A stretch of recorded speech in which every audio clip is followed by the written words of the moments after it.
Hello, my name's Radhika. I wrote a blog titled Why Hare Krishna Women Will Always Encounter Misogyny. If you haven't read it yet, then I suggest you do. The link will be posted in the description. When I wrote that piece, I intended for it to be quite objective. I feel that it's necessary to also give a subjective view, to give you my experiences and how growing up as a girl, as a woman in Hare Krishna society, how it affected me, and some of my friends as well.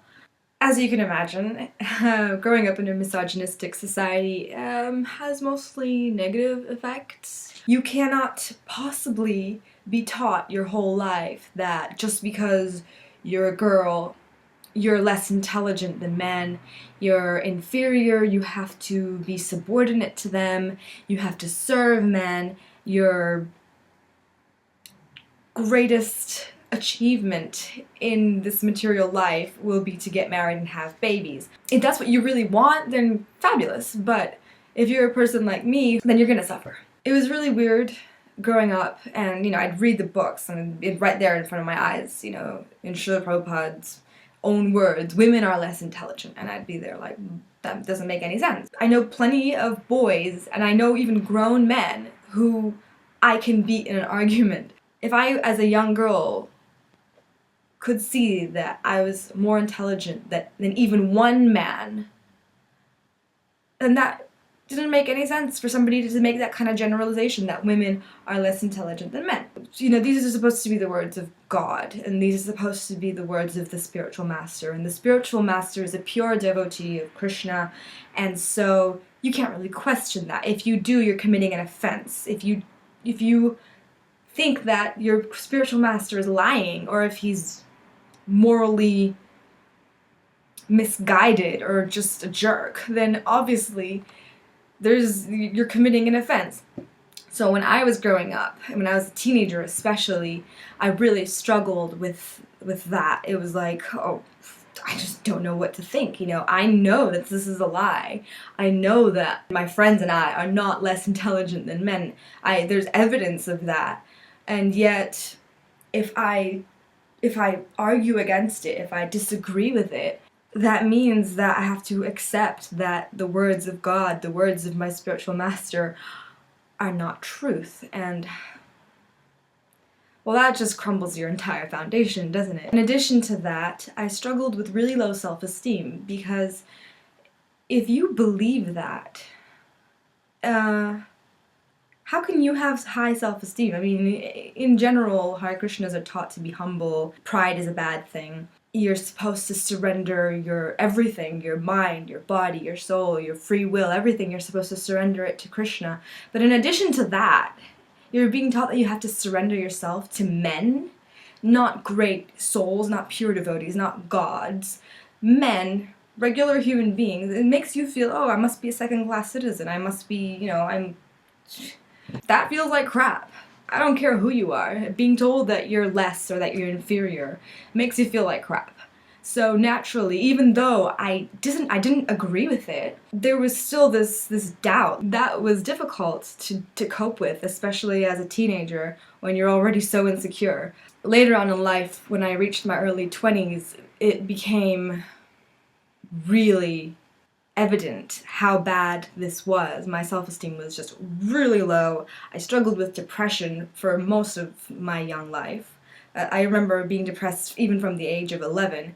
And the problem with Hare Krishnas is that they have this thing. You say, chant Hare Krishna and be happy. Just think about God, think about Krishna, and you'll be happy. Just be happy.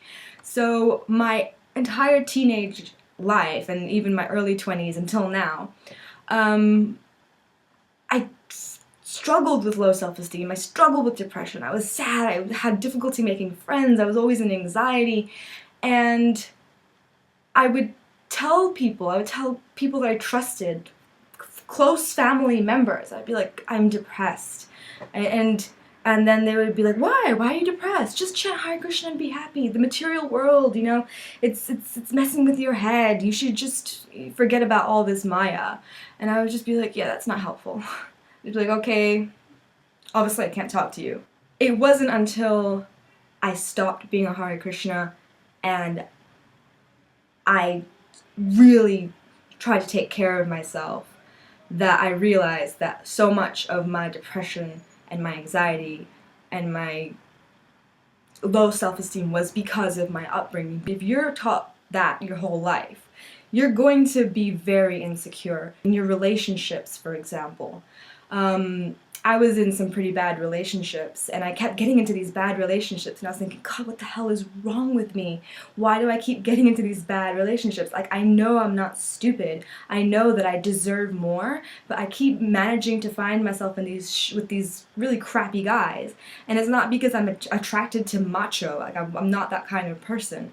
But it was because whenever there would be like signs that this guy's not good for me, I would always think it was my fault, like, oh, I'm judging too quickly, or maybe maybe I've done something wrong. I need to just make it work. And that's another thing, that when you grow up a Hare Krishna and you're a woman, you are taught that you're responsible for any bad thing in the relationships. In fact, Prabhupada even said that women are responsible for all of divorces, and that they're the ones who cause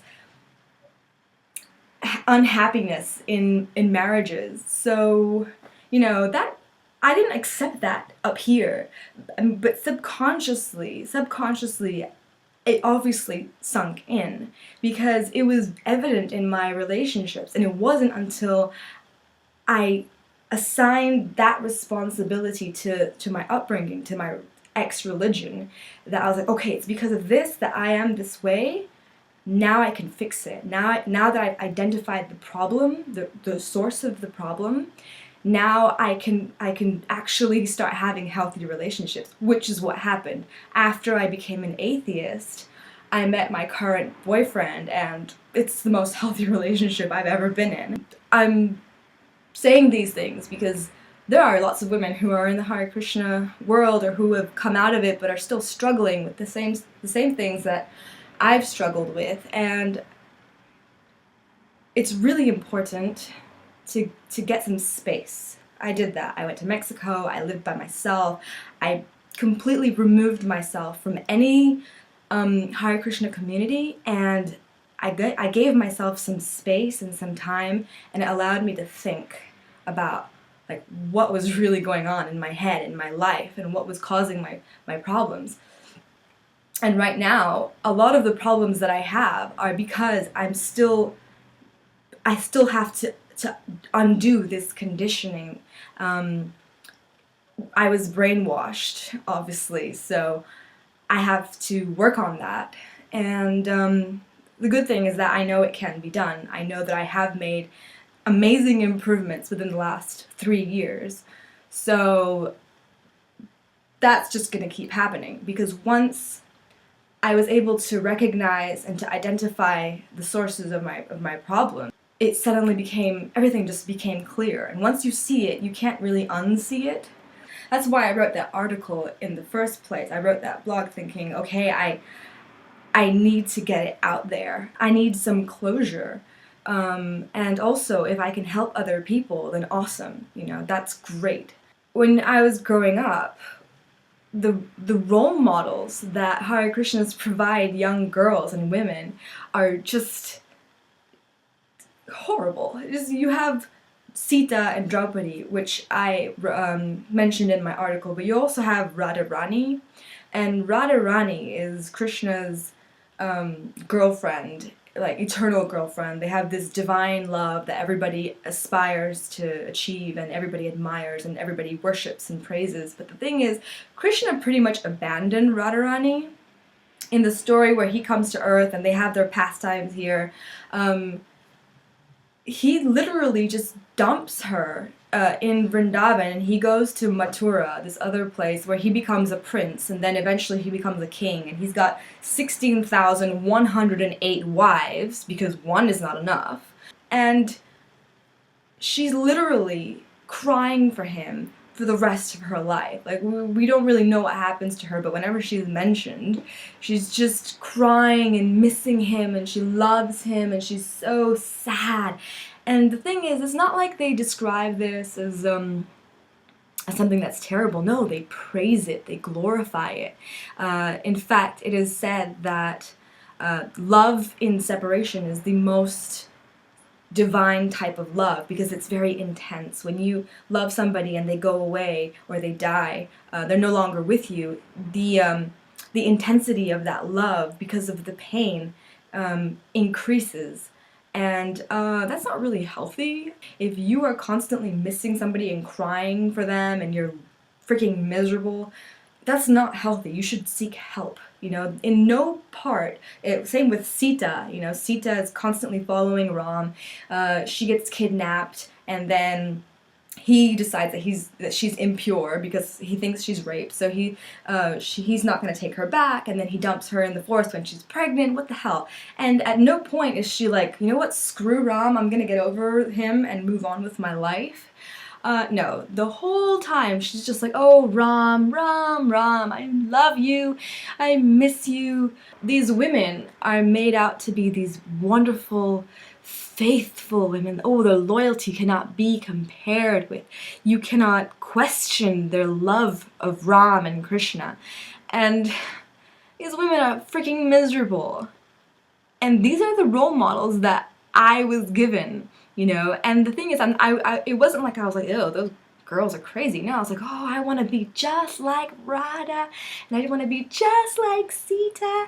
They're such good, wonderful, sweet, beautiful women. Yeah, so it's no surprise I had some pretty fucked up relationships afterwards. Also, you know, they don't have a life outside of their husbands, it's just, or their boyfriends. I'm a woman, so I'm gonna spend my entire life falling in love and being in love with this man. I'm gonna do everything I can so that I can be with him, and even if he's a complete jerk to me, I'm gonna still love him and be faithful to him and never move on with my life. That's really a toxic example to give to young girls and women. It's like, what are you trying to do? Are you trying to fuck us up? Because if you are, congratulations, you've succeeded. Once I realized it, I was like, holy shit, that's really fucked up. I have to get over that now. I have to, like, unbrainwash myself. I had to find some new role models. And I did. I found role models that were healthy for me. I found women that, and men, you know, I don't have to only have female role models. I found people who are amazing and who follow their dreams and who have aspirations apart from having a boyfriend or a girlfriend, you know. I found people like Neil deGrasse Tyson, or, you know, Gloria Steinem, or, you know, fictional characters like Storm from X-Men. Who cares? I think it's important for me to state that even though I'm an atheist, I obviously don't expect everybody I know who's a Hare Krishna to become an atheist. There are many reasons that people want God in their lives and want to be part of religion, and I totally understand that. However, I would really urge the people who are Hare Krishnas to reform their scriptures, rethink the whole idea that Srila Prabhupada's a pure devotee. Really, well, first of all, inform yourselves about what's written in your scriptures and, you know, what your spiritual masters say. Question, really, don't just accept anything just because some guy claims to be a pure devotee or somebody says, oh, this guy's a pure devotee. Don't just accept it. Don't just blindly follow. Don't just say, oh, okay, I'll believe you, even though, you know, I have no reason to.